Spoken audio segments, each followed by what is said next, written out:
Lampião gozou os festejos juninos no alto sertão de Alagoas.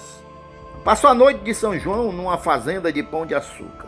Deu um passeio por Sergipe, pois Maria Bonita queria rever os parentes na região de Santa Brígida.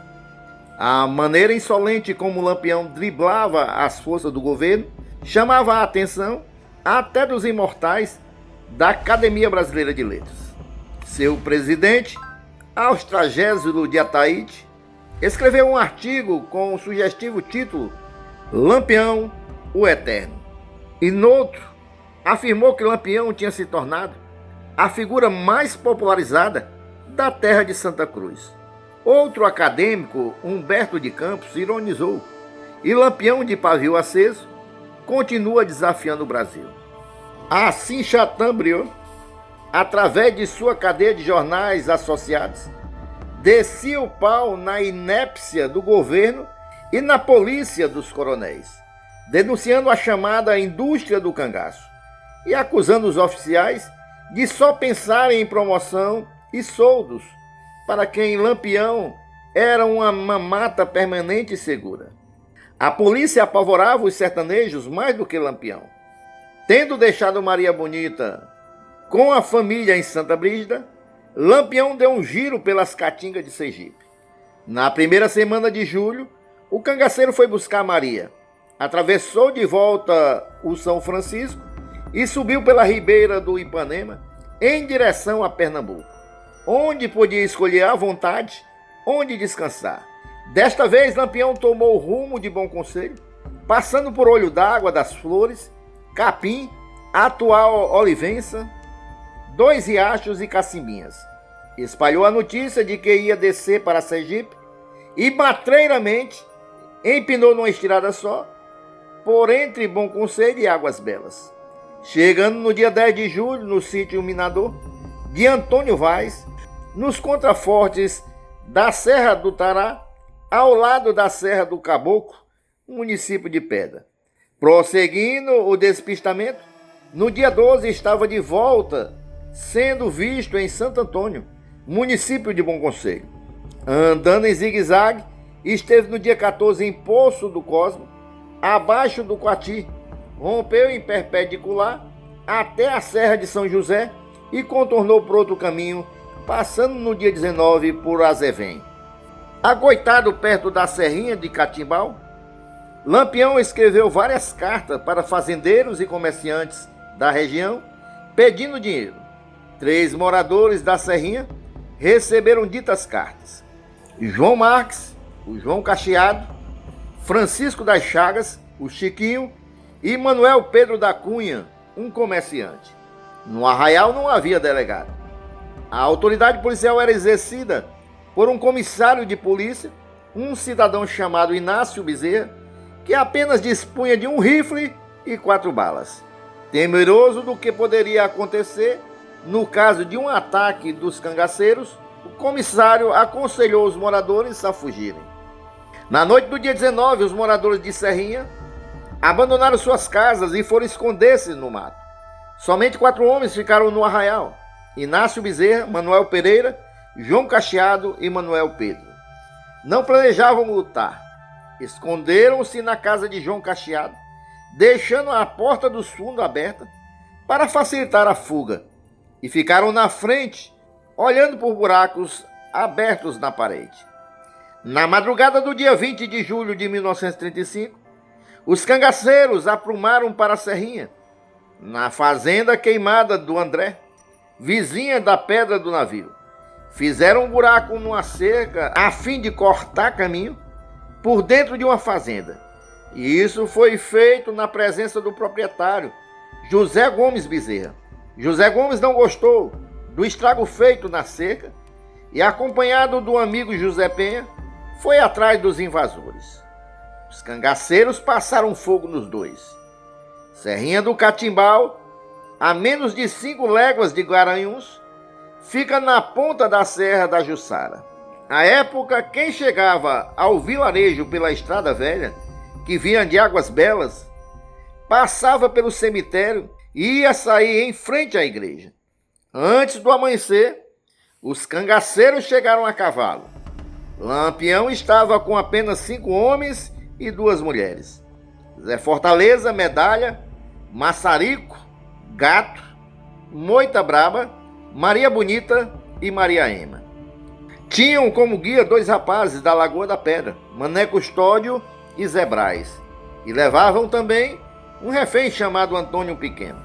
Lampião foi direto à casa de Chiquito, na esquina da rua, junto à igreja, enquanto outros cangaceiros penderam para a casa do comissário, mais à direita, do mesmo lado da rua. Os 4 moradores, escondidos na casa de João Cacheado, a uns 100 metros adiante, observavam o movimento pelos buracos da parede. Ouviram uma voz imponente: Chiquito, aqui é Lampião. Abra a porta, se não derruba essa merda. Como resposta, só o silêncio. Na frente da casa do comissário, outro cabra fez idêntica intimação: Inácio, abra a porta, senão nós derruba e entra. Outra voz, como um eco, repetiu a fala em frente à casa de Manuel Pedro. Os 4 rapazes, vendo que nada podiam fazer, saíram pelos fundos da casa para fugir. Um cachorro dos cangaceiros começou a latir. Os rapazes deram tiros a esmos em direção a uns vultos que se mexiam lá na rua e desembestaram o mato adentro. Ouviu-se então o grito de Maria Bonita: Me mataram! Me acuda, meu velho! Ao grito de Maria, seguiu-se o ganido do cachorro, que se debatia no chão, alvejado por uma bala. Lampião saltou do cavalo e correu para aparar sua santinha, que estava ferida nas costas. Outra cangaceira, chamada Maria Ema, mulher do cangaceiro Velocidade, também tinha sido ferida, porém menos gravemente.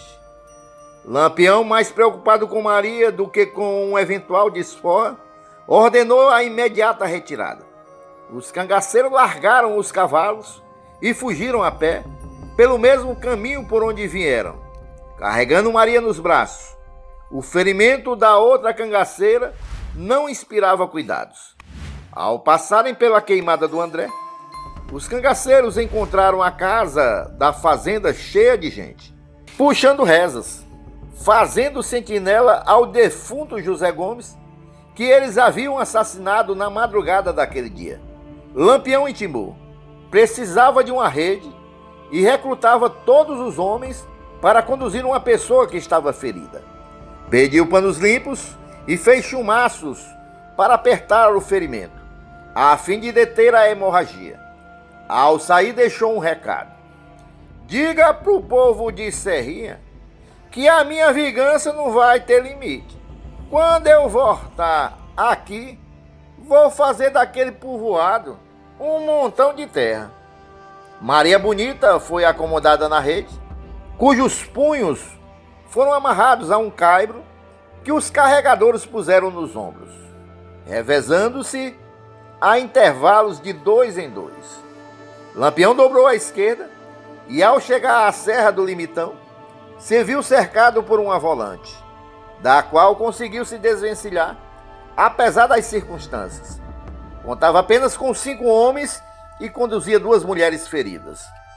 Mudando a rota, subiu abeirando a Serra do Saco, na Malhada do Cosmo, numa encruzilhada das estradas de Caetano, Macambira e Timóteo.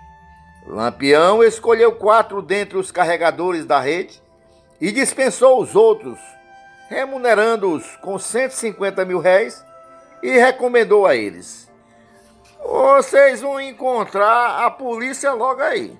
Não neguem nada. Pode dizer que eu estou indo para Macambira e de lá vou para Buíque. E de fato, os cangaceiros tomaram a estrada de Macambira, porém depois da primeira curva, Lampião mandou que um cangaceiro viesse na retaguarda apagando os rastros, e mais adiante mandou que todos deixassem a estrada e retomassem por dentro do mato a encruzilhada da Malhada do Cosmo, indo esconder-se atrás de umas pedras à esquerda da estrada que descia para Timóteo. Não tardou muito, viram a polícia passar a caminho de Macambira em marcha batida. Os cangaceiros tomaram então a entrada do Timóteo, passaram pela Beldroega e meteram-se nos grotões da Serra de São José. Para despistar eventuais perseguidores, todos, inclusive os carregadores da rede, percorreram um longo trecho usando as alpercatas voltadas para trás e noutros trechos andando sobre as pedras.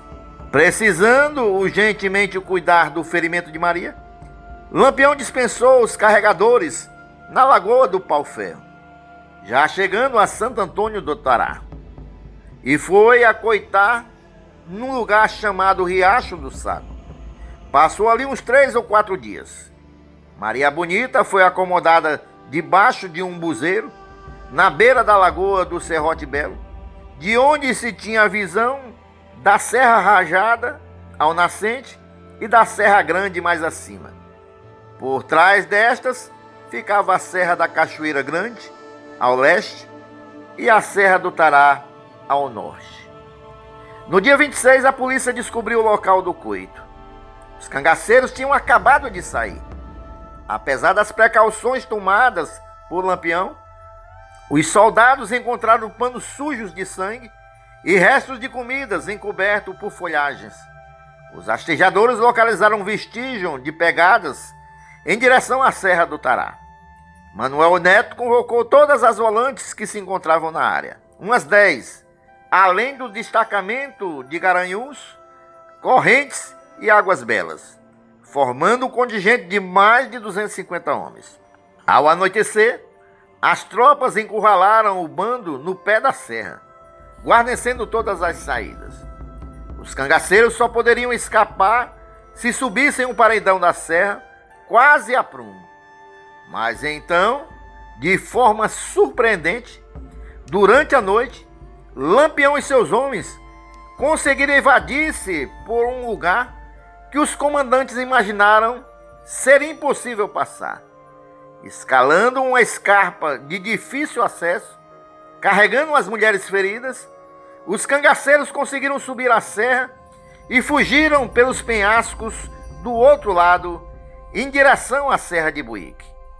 De manhã, ao perceber que tinham sido logrados mais uma vez, Manuel Neto vociferou: "Desgraçado esse Lampião! É mesmo Satanás em carne e osso." Lampião escondeu-se por um dia na Serra do Buíque, na casa de um amigo chamado José Osina, até o pleno restabelecimento de Maria. A polícia escarafunchou em vão por toda parte.